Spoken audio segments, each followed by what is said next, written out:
মধ্যপ্রাচ্যের অস্থির ভূরাজনীতিতে দীর্ঘকাল ধরেই ইসরায়েলের সবচেয়ে বড় সামরিক মিত্র হিসেবে পরিচিত যুক্তরাষ্ট্র। নতুন এক প্রতিরক্ষা নীতির মাধ্যমে এবার এই দুই দেশের সামরিক ও অস্ত্র উৎপাদন খাত অভূতপূর্বভাবে একীভূত হতে যাচ্ছে। মার্কিন কংগ্রেসে উত্থাপিত নতুন একটি প্রস্তাবের মাধ্যমে আরও নিবিড় করার পথ সুগম হয়েছে এই কৌশলগত সম্পর্ক। যুক্তরাষ্ট্রের ২০২৭ সালের ন্যাশনাল ডিফেন্স অথরাইজেশন অ্যাক্ট বা জাতীয় প্রতিরক্ষা নীতি বিলে United states Israel defence technology cooperation initiative নামের একটি নতুন ধারা যুক্ত করা হয়েছে।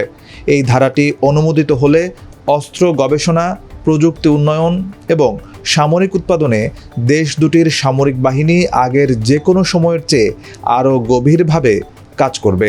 শুধু আর্থিক বা সামরিক সাহায্যের উপর নির্ভরশীল না থেকে এখন থেকে দুই দেশের প্রতিরক্ষা শিল্প নিজেদের মধ্যে আধুনিক যুদ্ধাস্ত্র, কৃত্রিম বুদ্ধিমত্তা, ড্রোন এবং সাইবার অপারেশনের মতো সংবেদনশীল প্রযুক্তিও তৈরি করবে যৌথভাবে। এই উদ্যোগ বাস্তবায়নে একজন এক্সিকিউটিভ এজেন্ট নিয়োগ দেবেন মার্কিন প্রতিরক্ষামন্ত্রী, যিনি সামরিক ব্যবস্থা ও ডেটার সংযোগ স্থাপনে সমন্বয়কের দায়িত্ব পালন করবেন। মার্কিন পররাষ্ট্র দপ্তরের সাবেক এক কর্মকর্তার মতে এই পদক্ষেপের মূল উদ্দেশ্য হল আমেরিকার নিজস্ব প্রতিরক্ষা কাঠামোর এতটা গভীরে ইসরায়েলের সম্পর্ক স্থাপন করা যেন ভবিষ্যতে এই জোটকে বিচ্ছিন্ন করা প্রায় অসম্ভব হয়ে পড়ে। এর ফলে ইসরায়েল আমেরিকার প্রযুক্তিতে অভাবনীয় প্রবেশাধিকার পাবে এবং মার্কিন সামরিক সরবরাহ ব্যবস্থায় ইসরায়েলি প্রযুক্তির অন্তর্ভুক্তি এক প্রকার বাধ্যতামূলক হয়ে দাঁড়াবে।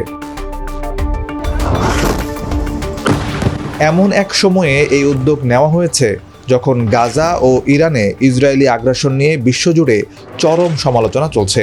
এমনকি আন্তর্জাতিক বিচার আদালতেও ইসরায়েলের বিরুদ্ধে গণহত্যার অভিযোগ রয়েছে।